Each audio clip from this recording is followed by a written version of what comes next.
Ecuador, ya vamos a la zona norte del país, a Concepción. Vamos a contactar con Alexis Aveiro para que nos resuma un poquito lo que pasó en la jornada de ayer. ¿Qué tal, Alexis? ¿Cómo estás? Buen día. Ahí Buen está, día, buen día. Carlos. Buen día, sí.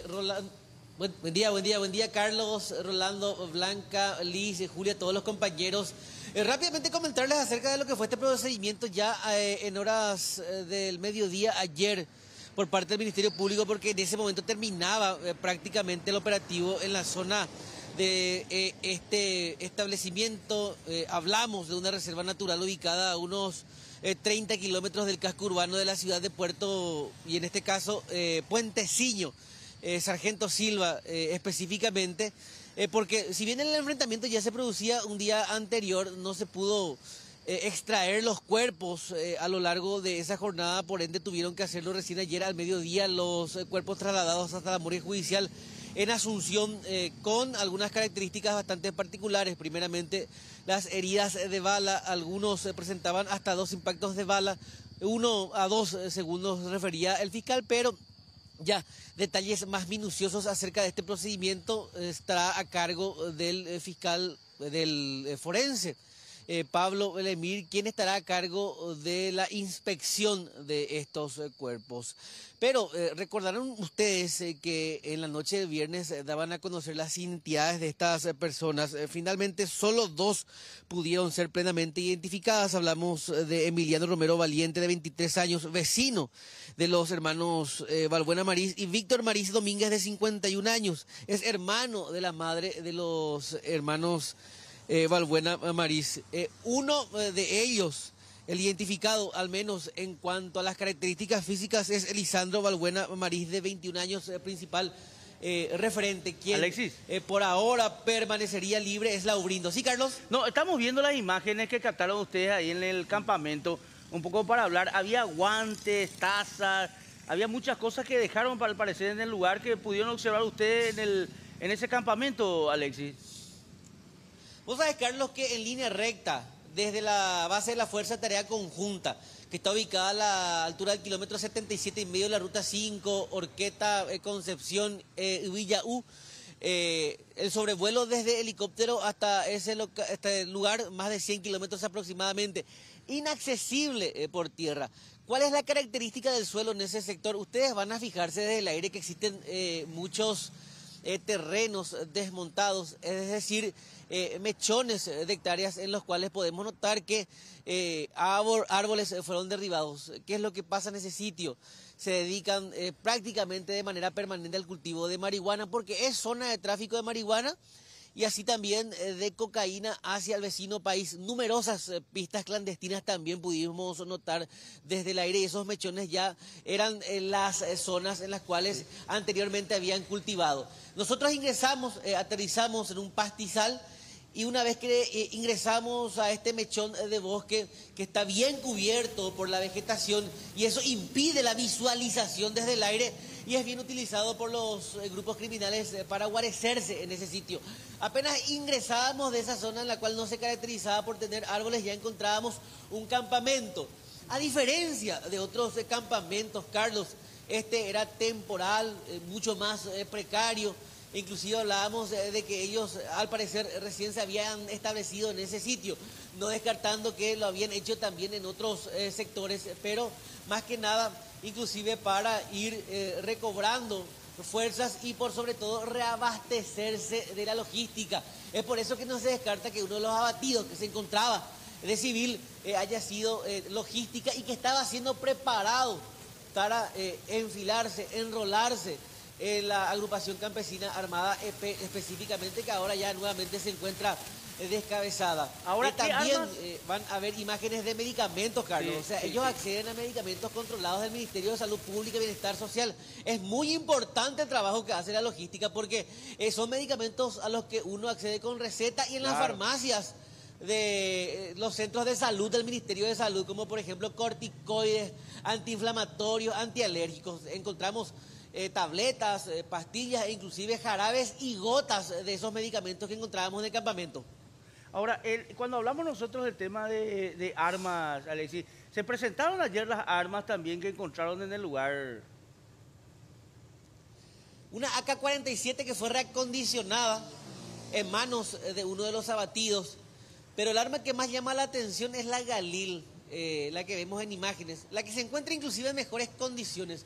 ¿Por qué está en mejores condiciones? Nos remontamos a inicios del mes de agosto. La zona de San Alfredo, departamento de Concepción, frente a un establecimiento ganadero cuando se producía el ataque de esta organización criminal contra policías y también guardias de seguridad. 2 uniformados fueron asesinados, también el personal de seguridad. En aquel entonces se habían robado las armas de los policías y las escopetas de los guardias de seguridad.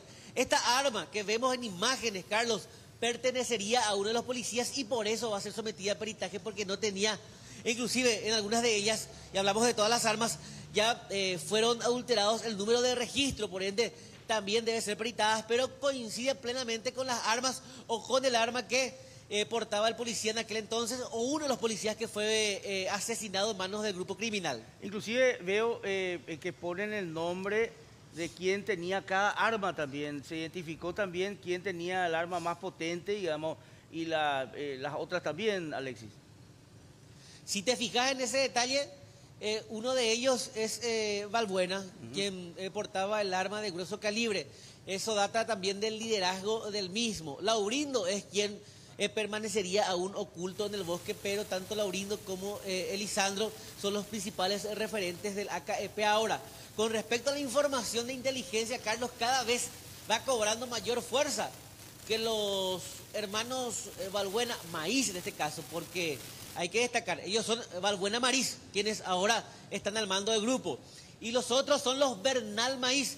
Los Bernal Maíz aparentemente, entre comillas, ya fueron ajusticiados por los Balbuena y estos quedaron con el liderazgo de un grupo que ahora prácticamente está desmembrado, porque hablamos de que quienes los integran ahora serían de 2 a 3 y todos ocultos en el bosque y también ya bajo dominio de los grupos criminales que operan en esa zona, como los narcotraficantes y cultivadores de marihuana, es decir, que ya no gozan de una libertad y de alguna u otra manera dependen también de estas organizaciones criminales, teniendo en cuenta que ya están en menor número.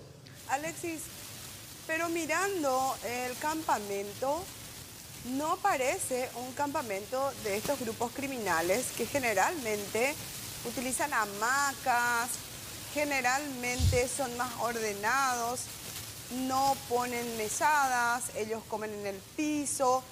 Blanca, esto más bien parece un campamento marihuanero.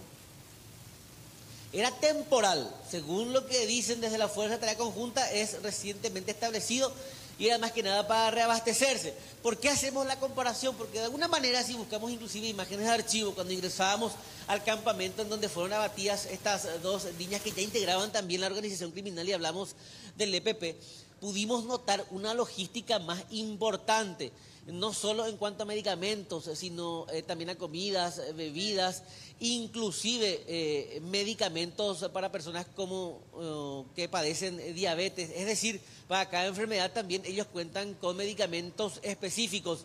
Hablamos de una logística más nutrida. Esta logística del ACA que encontramos en este campamento, inclusive muy cerca de los marihuanales, era más bien un poco más precario. Hablamos siempre de que son campamentos precarios, Blanca, pero este más aún teniendo en cuenta que solo tenían lo básico de manera temporal. ¿Sabes a qué me refiero, Carlos? Si vemos esas imágenes, que generalmente los campamentos de ellos, Carlos, no tienen mesada. Ahí vemos, alguien en moto viene, pero es el aceite. Esas maderas generalmente es producto de la deforestación, utilizan una madera cerrada y por lo que vemos parece un campamento marihuanero. Claro, tiene además hay que recordar de que esa zona, lo decía Alexis Aveiro también y también lo comentaba vos, Blanca, ¿verdad?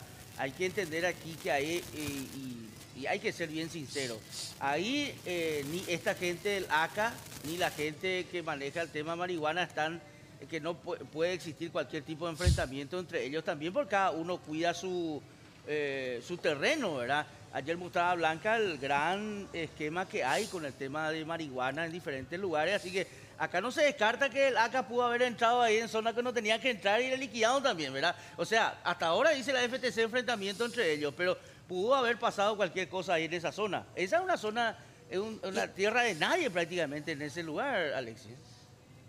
Esa es la palabra. Inclusive, Carlos, hay una economía subyacente en Puerteciño. teniendo en cuenta que inclusive, y me hago cargo de lo que digo, autoridades sobreviven del dinero producido por el narcotráfico, no solo de plantación de marihuana, sino del tráfico de cocaína, porque ahí aterrizan las aeronaves, descargan la cocaína y por lo general las hacen pasar por el APA hacia el lado brasileño. Es decir, ellos sabían el lugar en el cual se encontraban, pero sabían también que tenían que hacerlo en convivencia con las organizaciones criminales que operan con el narcotráfico. No, Viene que ningún miembro del ACA sí, pase por ahí. ni EPP pase Claro, por ahí. porque ahí le va a tener la FTC encima. Que es lo que pasó en Norito Picada, en donde ellos fueron abatidos por grupos criminales que le molestan esa leyenda de que ellos operan con los marihuaneros o los traficantes de cocaína. Para mí es una leyenda. Porque a ningún traficante le va a gustar tener a la gente de la SENAT, de la FTC, de antinarcóticos de la policía, de la federal dando vueltas encima. por ahí, claro. Porque eso va a generar mayor coima. Van a tener que pagar más para poder pasar su mercadería. Alexis, entonces me llama poderosamente sí, la atención el campamento. el campamento, porque uno, por los libros que existen de ellos tienen que hacer precarios, que no se vea desde arriba, que no tienen madera aserrada. Ahí vemos Blanca, madera no se ve desde aserrada. arriba. ¿No se ve? No, pero vemos... Este campamento no se veía desde arriba. Pero Y los además, a diferencia de los marihuaneros campamentos de marihuanales, este no cuenta con prensa. O sea, por lo general los campamentos de marihuaneros tienen inclusive la prensa en donde ellos procesan la marihuana. Es decir, tampoco estoy desacreditando ninguna u otra versión, solo que este establecimiento se encontraba en una zona en la cual, si bien hablamos de influencia de plantaciones de marihuana, en las inmediaciones cercanas no había ninguna plantación de marihuana. Sí, mechones y porciones de tierra en donde echaron árboles, derribaron, en algún momento hubo cultivos, pero ahora se conformaron pastizales. Bueno, vamos a estar atentos, Alexis. Excelente el trabajo de los compañeros también ahí, de este sobrevuelo y de todo lo que tuvo que ver con esta cobertura que se realizó ahí en la zona de Concepción. Atentos ahora, están en la morgue, van a hacer la revisión completa de los cuerpos también aquí en Asunción y ahí se va a tener detalles, ¿verdad?, de hasta ahora todo lo que ocurrió ahí en la zona. Alexis, un abrazo, gracias. Otro señor, hasta la próxima. Bueno, hablamos nosotros de este caso de lo que ocurrió en la zona norte del país, específicamente en la zona de Puente.